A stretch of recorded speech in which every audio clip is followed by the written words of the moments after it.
बाबा बागेश्वर धाम कैसे हुए मालामाल।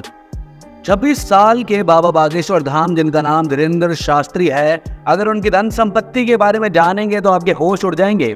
26 साल की उम्र में उन्होंने वो कर दिखाया जो कोई युवा सोच भी नहीं सकता।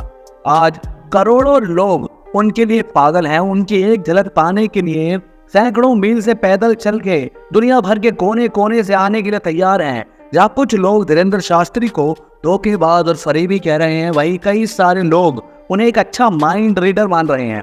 वहीं एक बड़ी संख्या ऐसी है जो कि उन्हें सम्मान, प्रेम और उनको बहुत मानती है।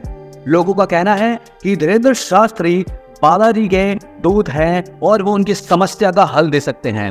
लोग धीरेंद्र शास्त्री बाबा बागेश्वर धाम की पूजा कर रहे हैं, उनको उनकी फोटो अपने घरों में लगा रहे हैं। ऐसा क्या चमत्कार है बाबा बागेश्वर धाम में जो लोग उनके लिए पागल हैं? लेकिन वो लोग जो कह रहे हैं कि वो एक फरेबी और झूठेबाज, धोखेबाज हैं, उनकी क्या राय है? इतने इल्जाम लगने के बावजूद भी बाबा बागेश्वर धाम आगे बढ़ते जा रहे हैं। लेकिन एक बड़ा सच तो ये है कि उनके पास जो धन संपत्ति है, हालांकि वो हर इंटरव्यू में ये कहते हैं कि वो 1 रुपया भी चार्ज नहीं करते अपनी सेवाएं प्रदान करने के लिए, लेकिन अगर उनकी संपत्ति आपको बता देंगे तो आप दंग रह जाएंगे, आपके होश उड़ जाएंगे।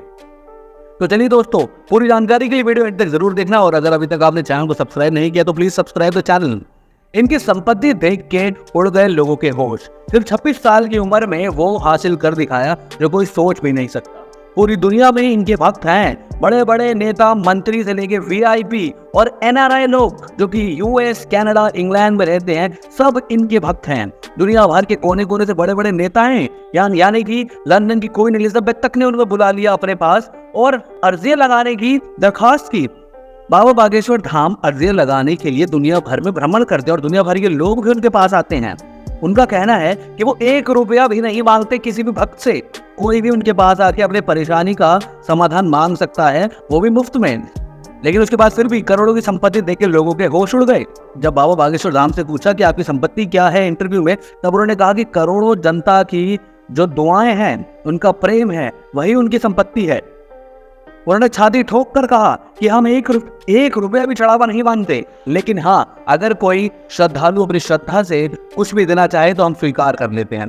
बाबा बागेश्वर धाम का मानना है कि गुरु दक्षिणा की परंपरा के अनुसार ही तो है वो। यानी कि अगर कोई शिष्य उनको कुछ भी देना चाहे, चाहे वो बंगला हो, गाड़ी हो, करोड़ों रुपए हो, वो एक्सेप्ट कर लेंगे। उनका मानना ये है कि वो खुद कुछ नहीं मांगेंगे, वो एक पाप है, लेकिन अगर सामने वाला देना चाहेगा तो वो जरूर ले लेंगे। तो इसी के मुताबिक उनके पास ऐसी संपत्ति जमा हो गई है जिसको देखकर सरकार के भी होश उड़ गए हैं। अच्छा, आपको यूं और बता दें, जबकि गुरु दक्षिणा के अनुसार एक शिष्य अंगूठा तक काट के अपने गुरु को दे सकता है, तो करोड़ों की संपत्ति तो कुछ भी नहीं है। आपको बता दें कि एक न्यूज चैनल के अनुसार इनकी मंथली इनकम 3.5 लाख रुपए है। यानी कि वो 8,000 रुपए एक दिन में कमाते हैं। उनके पास उनका पुश्तैनी पुराना घर है जो कि बहुत ही बुरी हालत में है। वो अपने साथ हमेशा एक प्याला और एक गदा जरूर रखते हैं। उनका कहना है कि हनुमान जी के भक्त हैं, इसलिए गदा तो जरूर रखेंगे। और धीरेंद्र शास्त्री चाय के बहुत शौकीन है, इसलिए वो प्याला भी हमेशा साथ में रखते हैं।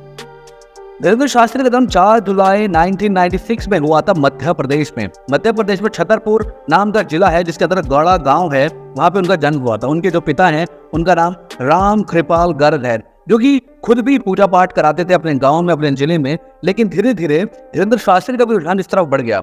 उनकी जो माँ है वो दूध बेचने का काम करा करती थी। उनके घर में कुल 5 लोग हैं, एक पिता, एक माँ, एक भाई और एक बहन। उनका बचपन बहुत संघर्ष में बीता। उन्होंने अपने बचपन में ऐसी चुनौतियों और कठिनाइयों का सामना किया जो कोई सोच भी नहीं सकता। उनके दादाजी एक सिद्ध पुरुष थे। उनका कहना है कि मंगलवार और शनिवार को वो एक मंदिर के अंदर दरबार लगाते थे। हालांकि वहां लोग बहुत कम आते थे, लेकिन उनके दादाजी को बहुत सिद्धियां हासिल थी। यानी कि धीरेंद्र शास्त्री उनको ही अपना गुरु मानते हैं। वो खुद 9 साल की उम्र से अपने दादाजी के साथ आने जाने लगे और मंत्रों का उच्चारण करने लगे, और उनसे ही सारी शिक्षा उन्होंने ग्रहण की है। उनसे ही उन्होंने राम कथा का प्रवचन सीखा, और उनके जरिए ही आज वो जो भी है उनकी ही बदौलत है, और वो उन्हें ही अपना सर्वश्रेष्ठ गुरु मानते हैं। धीरेंद्र शास्त्री के बारे में कई सारी अफवाह हैं। कोई न्यूज चैनल पे कहता है कि इनकी शादी हो रही है, कोई कहता है कि वो फ्रॉड है, कोई कहता है कि वो बहुत दौलतमंद है, कोई कहता है कि वो बहुत पैसे लूटते हैं, और कई लोग तो ये भी कहते हैं कि वो 8वीं फेल है। जबकि उन्होंने खुद कहा है कि उन्होंने हाई स्कूल और कॉलेज की पढ़ाई की थी अपने ही जगह से और उन्होंने बीए की पढ़ाई की, जबकि उनका रुझान बिल्कुल भी नहीं था, वो पढ़ना नहीं चाहते थे, लेकिन भगवान की कृपा से उनकी खुद ब खुद पढ़ाई होती चली गई और वो पास होते चले गए। और उनके भक्तों का कहना है कि बचपन में ही उन्हें दिव्य ज्ञान हासिल हो गया था। शुरू में ज्यादा लोग नहीं जुड़ पाए थे उनके साथ, लेकिन धीरे धीरे जब लोगों को उनकी शक्तियों के बारे में मालूम पड़ा और उनके प्रवचनों के बारे में मालूम पड़ा, तब वो उनसे जुड़ते गए और आज करीबन 10 से 15 लाख हर रोज उनके दरबार में जाते हैं अपनी अर्जियां लेके, अपनी परेशानियों का हल मांगने के लिए। और कई लोगों के माने तो वो लोग सच में उनको हल देते हैं और उनकी मदद करते हैं। धीरेंद्र शास्त्री का कहना है कि वो खुद कुछ नहीं करते हैं, बस लोगों की परेशानियों को बालाजी तक पहुंचाने का काम करते हैं। वो बीच में एक माध्यम है, एक मीडियम है, यानी कि लोगों की परेशानियां सुन के वो बालाजी यानी कि हनुमान जी को ऊपर वाले तक पहुंचाते हैं और भगवान हनुमान जी उनको सॉल्व करते हैं, यानी कि उन परेशानियों को हल निकालते हैं और लोगों की अर्जियां उन तक पहुंचती हैं। भगवान ने उनको एज अ दूत बना के भेजा है ताकि वो लोगों की परेशानियों का हल निकाल सकें। उधर जाने के लिए अगर आप बागेश्वर धाम जाएंगे तो आपको अर्जी लगानी होगी। अगर आपकी कोई भी समस्या है और आप उसका हल चाहते हैं तो आपको एक रंगीन कपड़े के अंदर एक नारियल बांध कर उधर एक स्थित जगह पर रखना होगा। और जो रंगीन कपड़े हैं वो 3 ही कलर के हो सकते हैं, रेड, पीला या काला।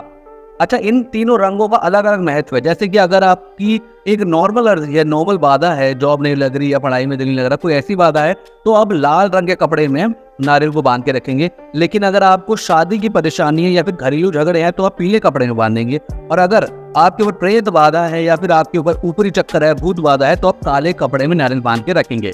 और उसी के अनुसार आपका नंबर आएगा और धीरे-धीरे शास्त्र के चित्त खुद मालूम पड़ जाएगा कि फलाने नाम का व्यक्ति आया है, उसको ये परेशानी है और आपको उसका हल मिल जाएगा। और बागेश्वर धाम बाबा का ये कहना है कि अगर आप नहीं आ सकते किसी न किसी मजबूरी या किसी कारणवश, तो अपने घर में ही ये क्रिया करें और बालाजी तक उनकी अर्जी जरूर पहुंचेगी और वो खुद ब खुद उनका हल निकाल लेंगे और उनके ऊपर कृपा होगी। बाबा बागेश्वर हमेशा अखंड भारत का सपना लेकर चलते हैं और कई सैकड़ों करोड़ों हिंदुस्तानी के मन में भारत देश के बारे में एक देशभक्ति भी लगाते हैं, जबकि कई सारे लोग उनके ऊपर ये अफवाह फैलाते हैं या उनके ऊपर ये आरोप लगाते हैं कि अखंड भारत का नाम लेके वो हिंदुओं को भड़का रहे हैं। लेकिन सच क्या है वो तो उनका एक सच्चा भक्ति बता सकता है।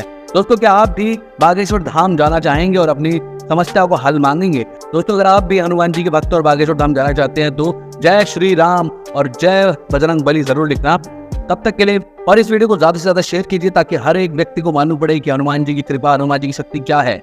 इसको ट्विटर पे फैलाइए, फेसबुक पे फैलाइए, व्हाट्सएप पे फैलाइए, यूट्यूब पे फैलाइए। दोस्तों, फिर मिलेंगे एक नई वीडियो में कुछ नई जानकारी के